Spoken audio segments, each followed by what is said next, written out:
আচলতে কেলেণ্ডাৰখন লৈ এই মুহূৰ্তত আৱেগিক হৈ উঠিছোঁ এইটো কাৰণতে যে এই কেলেণ্ডাৰখনৰ যি ছবি দিয়া হৈছে গোটেইখিনি জুবিনৰ ছবি দিয়া হৈছে আৰু সেইকাৰণে বিশেষ তাৎপৰ্য বহন কৰিছে আৰু এই কেলেণ্ডাৰখন সাধাৰণতে এটা বছৰৰ কাৰণে সাধাৰণতে বনোৱা হয় কিন্তু জুবিনৰ ফটো থকাৰ কাৰণে এইখন চিৰকালৰ কাৰণে সংৰক্ষণযোগ্য এখন কেলেণ্ডাৰ হৈ উঠিছে গতিকে এইটো সাংঘাতিক ধৰণৰ কাম এটা হৈছে বুলি মই বিবেচনা কৰিছোঁ।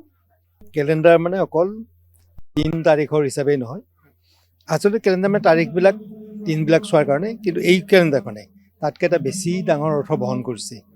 অকল তাৰিখটো চোৱাৰ কাৰণে নহয়, লগতে এজন প্ৰিয় শিল্পী এজনক সদায় দেখা পাব আৰু তাত কেলেণ্ডাৰখনেই জুবিন গাৰ্গক অসমৰ মানুহৰ স্মৃতিত যিসকলৰ হাতত কেলেণ্ডাৰখন থাকে মনত বেছিকৈ বোৱাই ৰাখিবলৈ সক্ষম হ'ব। আৰু লগত যিখন কিতাপ, এই কিতাপখন আজি দেখিছোঁ কিন্তু আগতে কিতাপখনৰ বিষয়ে জানো। এই কিতাপখনে জুবিন গাৰ্গক ভালকৈ জনাৰ সুবিধা দিব। দুয়োটা কামৰ কাৰণে মই অসম লাইভ টিভি কৰ্তৃপক্ষক ধন্যবাদ জনাইছোঁ আৰু অভিনন্দন জনাইছোঁ। তাকে সুন্দৰ অনুভৱ। এটা পবিত্ৰ দিনত আমি এখন কেলেণ্ডাৰ লাভ কৰিছোঁ অসম লাইভৰ যোগেদি।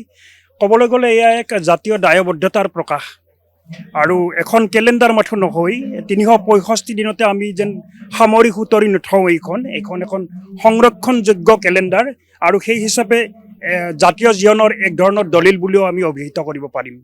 এই কেলেণ্ডাৰখন দেখি আমি সঁচাকৈ আৱেগিক হৈছোঁ। আৰু দ্বিতীয় কথা হ'ল কি, আমি কেতিয়াবা কি হয়, কেলেণ্ডাৰখন যেতিয়া বছৰটো শেষ হয় আমি তেতিয়া পেলাই দিওঁ, কিন্তু এইখন এনেকুৱা এখন কেলেণ্ডাৰ যিখন আমি পেলাই দিব নোৱাৰোঁ, সংৰক্ষণ কৰি ৰাখিব লাগিব। আৰু মই আপোনাক ধন্যবাদ জনাইছোঁ এইটো কাৰণে। Thank you. এক সুন্দৰ পৰিৱেশ। আজি আমাৰ মাজত বিশেষকৈ ফণীন্দ্ৰ কুমাৰ দেৱ চৌধুৰীৰ দৰে বিশিষ্ট ঔপন্যাসিক আছে। আমাৰ মাজত ৰাষ্ট্ৰীয় পুৰস্কাৰপ্ৰাপ্ত চিত্ৰ সমালোচক উৎপল দত্ত ডাঙৰীয়া আছে। আমাৰ মাজত হেমন্ত দাসৰ দৰে চিত্ৰ সমালোচক আছে। নম্ৰতা দত্তৰ দৰে আমাৰ মাজত লেখিকা আছে। এই পৰিৱেশত আমাৰ আজি এই কেলেণ্ডাৰখন মুকলি কৰা হৈছে আৰু তাৰ লগে লগে গছপুলি বিতৰণ কৰা হৈছে। এইটো এটা বৰ নান্দনিক পৰিৱেশ।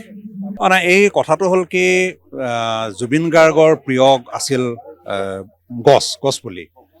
গতিকে জুবিন গাৰ্গৰ মৃত্যুৰ পিছতেই আমাৰ অধ্যক্ষ নৃপেন দাস ডাঙৰীয়াই এইটো এটা সংকল্প লৈছিল যে গোটেই ৰাজ্যতে 5 লাখ গছপুলি বিতৰণ কৰিব।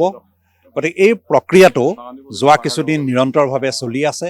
জুবিন গাৰ্গৰ মৃত্যুৰ এসপ্তাহমানৰ পৰাই এই প্ৰক্ৰিয়া চলি আছে আৰু তাৰে এটা অংশ হিচাপে গ্ৰন্থমেলাত এই গছপুলিৰ বিতৰণ কাৰ্যসূচী চলি আছে।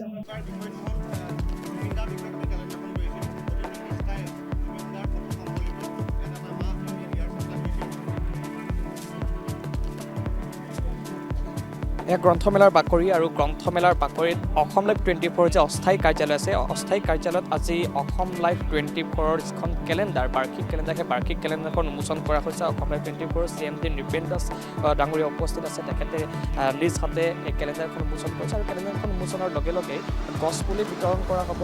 জুবিন গাৰ্গৰ বিষয়ত যি এখন গ্ৰন্থ অসম লাইভ 24ৰে উন্মোচন কৰিছিল, সেই গ্ৰন্থ আৰু লগতে গছপুলি বিতৰণ কৰা হ'ব গ্ৰন্থপ্ৰেমী ৰাইজক। এই মুহূৰ্তত কাৰ্যালয়ৰ পৰিৱেশ